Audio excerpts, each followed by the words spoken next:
Aujourd'hui, chers élèves, on va faire une lecture de l'extrait du chapitre 18. Alors, on va lire depuis Candide et Cacambo montent en carrosse jusqu'à de mathématiques et de physique. Candide et Cacambo montent en carrosse. Les 6 moutons volaient et en moins de 4 heures, on arriva au palais du roi.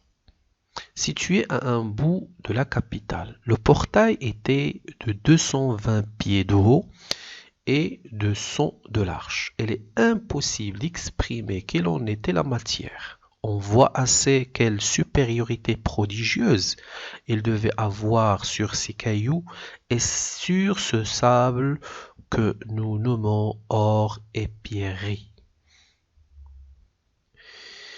20 belles filles de la garde reçurent Candide et Cacambo à la descente du carrosse, les conduisirent au bain, les vêturent de robes d'un tissu de duvet de colibri, après quoi les grands officiers et les grandes officières de la couronne les menèrent à l'appartement de sa majesté.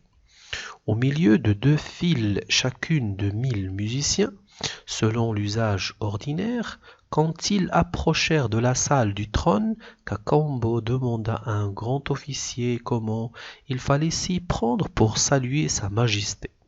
Si on se jetait à genoux ou ventre à terre, si on mettait les mains sur la tête ou sur le derrière, si on léchait la poussière de la salle, en un mot, quelle était la cérémonie?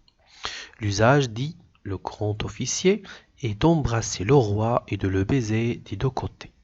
Candide et Cacambo sautèrent au cou de sa majesté, qui les reçut avec toute la grâce imaginable et qui les pria poliment à souper. En attendant, on leur fit voir la ville, les édifices publics élevés jusqu'aux nues, les marchés ornés de 1000 colonnes, les fontaines d'eau pure, les fontaines d'eau rose, celles de liqueur de canne de sucre qui coulaient continuellement dans de grandes places, pavées d'une espèce de pierrerie qui répandait une odeur semblable à celle de girofle et de la cannelle.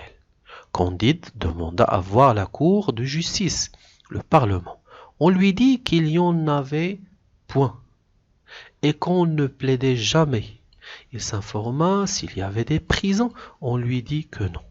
Ce qui le surprit davantage et qui lui fit le plus de plaisir, ce fut le palais des sciences, dans lequel il vit une galerie de 2000 pas, toute pleine d'instruments de mathématiques et de physique. Merci.